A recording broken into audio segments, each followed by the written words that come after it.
وآخر دعواهم أن الحمد لله رب العالمين۔ 6 اصول جس کو یاد ہوں کبھی وہ قرآن و سنت سے تیسرا راستہ نہیں تلاش کرے گا۔ پہلا اصول یہ ہے ان تکون العبادۃ موافقۃ للشریعہ فی سببها، شریعت وہ عمل بنتا ہے جس کا سبب بھی شریعت نے بیان کیا، جس کا سبب شریعت نے بیان نہیں کیا وہ شریعت نہیں، وہ سنت نہیں بن سکتی۔ شریعت نے یہ تو کہا ہے کہ گھر سے نکلو تو 2 رکعتیں آپ پڑھ کے نکل سکتے ہو، شریعت نے یہ تو بتایا ہے کہ گھر واپس جانا ہے تو 2 رکعتیں پڑھ کے آپ گھر میں داخل ہو جائیے جیسے اللہ کے رسول نے پڑھی ہیں۔ لیکن اگر آپ کہو کہ نہیں میرے گھر میں تو 22 کمرے ہیں، میں نے ہر کمرے میں 4 رکعتیں پڑھنی اور یہ سنت ہے، اس کی تمہیں دلیل دینی پڑے گی۔ ویسے آپ 100 رکعتیں بھی پڑھیں، نوافل پڑھ سکتے ہیں، لیکن کسی عمل کو آپ یہ طے کر دے کہ یہ سنت ہے، اس کا سبب تمہیں شریعت میں پیش کرنا پڑے گا۔ رسول اکرم صلی اللہ علیہ وآلہ وسلم نے سوموار اور جمعرات کو روزہ رکھا، آپ رکھ سکتے ہیں۔ آپ سے سوال کیا گیا کہ آپ سوموار کو روزہ کیوں رکھتے ہیں؟ کہا سوموار کو میں پیدا ہوا تھا اور سوموار کو ہی مجھے میرے رب نے نبی بنایا تھا، اور تیسرا سبب یہ ہے سوموار اور جمعرات کو نامہ اعمال پیش ہوتے ہیں، میرا جی چاہتا ہے جب میرا نامہ اعمال پیش ہو تو میں روزے کی حالت میں ہوں۔ اسی سوموار کے دن آپ خوشی منانے کے لیے کوئی کیک کاٹ لیں، اس کا سبب کیا ہے؟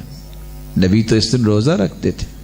آپ کسی 7 سالہ بچے سے بھی پوچھیں گے بیٹا جس دن روزہ ہو اس دن کو عید ہو سکتی ہے؟ آپ اس کو بھی نہیں منوا سکتے۔ جاہل سے جاہل کے پاس آپ جا کے پوچھئے کیوں جی جس دن روزہ ہو اس دن عید ہوتی ہے؟ وہ کیا کہے گا؟ روزہ اور عید کٹھے کیسے ہوگا؟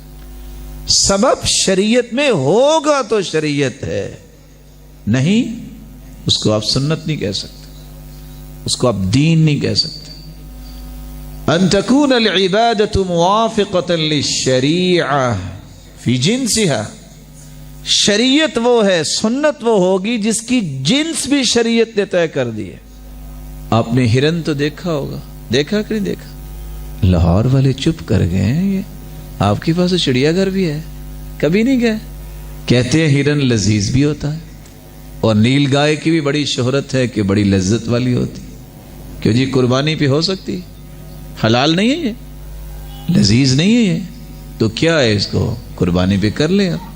نہیں، شریعت نے جنس طے کر دی ہے۔ وَلِكُلِّ أُمَّةٍ جَعَلْنَا مَنْسَكًا لِيَذْكُرُوا اسْمَ اللَّهِ عَلَى مَا رَزَقَهُم مِّن بَهِيمَةِ الْأَنْعَامِ، قربانی پالتو جانور کی ہوتی ہے۔ کون پالتا ہے جنگل میں جا کے نیل گائے کو، ہرن کو؟ اور پھر امام نووی نے اجماع نقل کیا ہے، الاجماع انہ لا یجزئ فی الاضحیہ الا الابل والبقر والغنم۔ بہیمۃ الانعام اونٹ ہے مذکر مؤنث، گائے ہے مذکر مؤنث، بھیڑ بکری ہے مذکر مؤنث، یہ 4 ہی تو جوڑے ہیں، ان میں سے آپ قربانی کر لو۔ اگر تو آپ سنت کے مطابق قربانی کرنا چاہتے ہیں تو جو جنس شریعت نے طے کی ہے آپ کو وہ کرنی پڑے گی، اور اگر آپ کے معیارات ہی بدل گئے ہیں اور چھوڑیں جی فلاں چیز بڑی مزیدار ہوتی ہے، تو کل کو کسی کو صحیح بخاری کا باب مزیدار لگا، باب لحم الدجاجہ، مرغی کا باب، تو وہ کہے کہ میں نے مرغی قربانی پہ کرنی ہے، تو مان جائیں گے آپ؟ معیار شوق اور ذوق نہیں ہے، معیار میری خواہش اور تمنا نہیں ہے، سنت وہ ہے جس کی جنس کا تعین شریعت نے کر دیا۔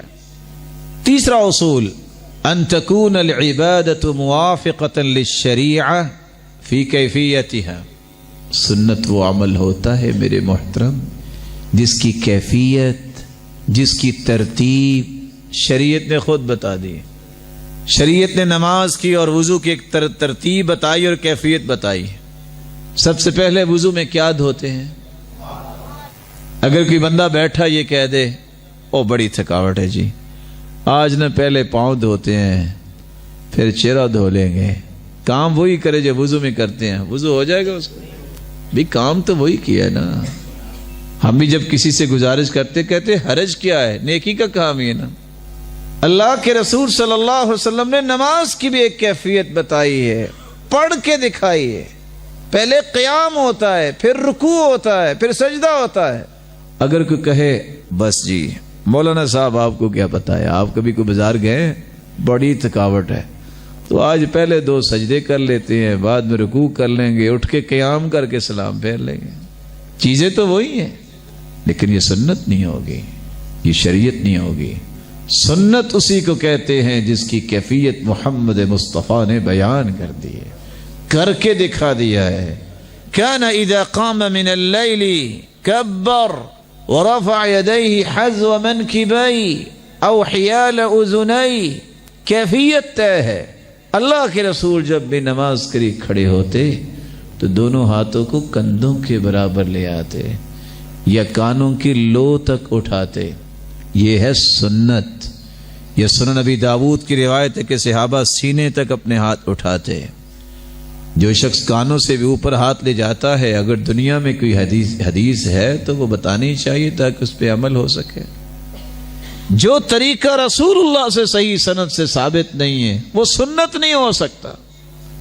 رسول اکرم کا طریقہ تو یہ ہے ثم یشد بہما علی صدری, اپنے دونوں ہاتھوں کو پھر مضبوطی سے سینے سے باندھتے, کسی اور جگہ باندھتا ہے تو اس کو سنت کہتے وقت دلیل دینی پڑے گی. کوئی ایسی حدیث صحیح ہے تو بتا دے. دنیا میں مکتبے اور لائبریریاں بھری ہوئی ہیں, کوئی ایک صحیح حدیث بتا دے کہ رسول اللہ صلی اللہ علیہ وآلہ وسلم سے یہ بات صحیح سند سے ثابت ہے. مسلمانوں کو وہ کرنا چاہیے, لیکن نہیں ملے گی. تو سنت وہ ہوتی ہے جس کی کیفیت اور ترتیبی شریعت نے طے کی ہو. میں نہیں طے کر سکتا, آپ نہیں طے کر سکتے. ان تکون العبادۃ موافقۃ للشریعہ فی قدرها. چوتھا ضابطہ یہ ہے کہ سنت اس عمل کو کہیں گے جس کا اندازہ بھی شریعت نے طے کر دیا ہے. آپ نے وضو کرنا ہے تو ہاتھ کتنی مرتبہ دھوئیں گے؟ بولیے. اگر 6 مرتبہ دھو لیں تو پھر کیا ہوگا؟ کیوں بھئی ہاتھ ہی دھوئے نا, وضو ہی کیا نا, کیا عرض ہے اس میں؟ فجر کی 2 رکعتیں ہم پڑھتے ہیں فرض, اگر 4 پڑھ لے تو پھر کیا ہوگا؟ بھئی اللہ کے سامنے سجدہ ہی کیا ہے نا, نماز ہی پڑھی ہے نا, کیا ہوا؟ فتنے بڑے ہیں, بس بڑا وقت ہم نے چھٹی کی مسجد سے, اب میں نے نا زور کی رکھتے 5 اور 6 پڑھنی کرنی. ٹھیک ہے, کفارے ادا ہو جائیں گے نا. کیوں ٹھیک نہیں ہے؟ اس کی تعداد طے ہے. رسول اللہ صلی اللہ علیہ وسلم نے فرمایا قیامت کے نزدیک فجر کی 2 رکعتوں کی بجائے لوگ 4 پڑھا کریں گے. صحیح الجامع کی روایت. یہ نماز سنت کے مطابق نہیں ہوگی, بلکہ جس شخص نے 3 سے زیادہ وضو کے اعضاء کو دھویا, آپ نے کیا فرمایا؟ فمن زاد, جس نے زیادتی کی اس پر, فقد اعتدى او ظلم فقد اخطا, ظلم بھی کیا, زیادتی بھی کی, غلطی بھی کی. سچ بتائیے گا شریعت نے عیدوں کی تعداد بھی طے کی ہے کہ نہیں کی؟ ہاں بولیے. اس کا سبب بھی بیان کیا ہے کہ نہیں کیا؟ سبب پہلا یہ ہے کہ روزے رکھو تو عید مناؤ, انعام لے لو رب سے. دوسرا سبب کیا ہے کہ عید پڑھو اور قربانی آ کے کرو, عید الاضحیٰ. سبب طے ہے, جنس بھی طے ہے. ایک کا نام اسلام میں عید الفطر ہے, دوسری کا نام عید الاضحیٰ ہے. وَقَدْ أَبْدَلَكُمُ اللَّهُ خَيْرًا مِّنْهُمَا, اللہ کے رسول نے نام لیا ہے کہ جاہلیت میں 2 دن لوگوں کی خوشی کے ہوتے تھے, اللہ نے تمہیں اس سے بہتر 2 دن دے دیے ہیں. ایک عید الفطر کا دن ہے, ایک عید الاضحیٰ کا دن ہے. سبب بھی بیان کر دیا, اس کے نام کا تعین بھی کر دیا, اور اس کی کیفیات بھی بتا دی کہ آپ نے پہلی رکعت میں 7 تکبیریں پڑھنی ہے, دوسری میں 5 تکبیریں پڑھنی ہے. کیفیت بھی بتا دی ہے. اللہ ذوالجلال کے پیغمبر نے اس کی تعداد بھی بتا دی ہے. اسی کہنے والے نے سچ کہا, عیدان عند اولی النہی لا ثالث لہما لمن یبغی السلامة فی غدی الفطر والاضحى وکل زیادة فیہما خروج عن سبیل محمد اسلام کے اندر تو دو عیدیں ہیں، اگر کوئی تیسری کی تلاش میں ہے تو اسلام سے باہر ہو کے ہی تلاش کرتا ہے، اسلام کے اندر اس کی گنجائش نہیں۔ امام مالک کے پاس ایک شخص آیا، کہتا جی 3 کے 5 مشکیزیں اپنے اوپر بھائے ہیں، میرا ویسے وضو ہو گیا اور میرا ویسے غسل ہو گیا۔ کہتے پریشان کیوں ہو، تجھ پہ تو غسل واجب ہی نہیں ہے۔ کہتے جی وہ کیسے؟ کہتے پاگلوں اور دیوانوں پہ بھی غسل واجب ہوتا، اور تم نے 5 مشکیزیں ضائع کر دیے پانی کے، ابھی پوچھتے ہو کہ میرا غسل ہوا ہے کہ نہیں ہوا۔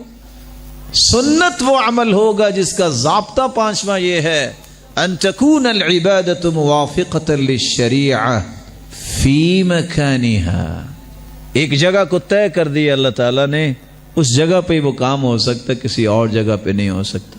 مثال کے طور پہ یہاں با جماعت نماز پڑھیں، آپ کو 25 اور 27 نمازوں کا اجر ملے گا۔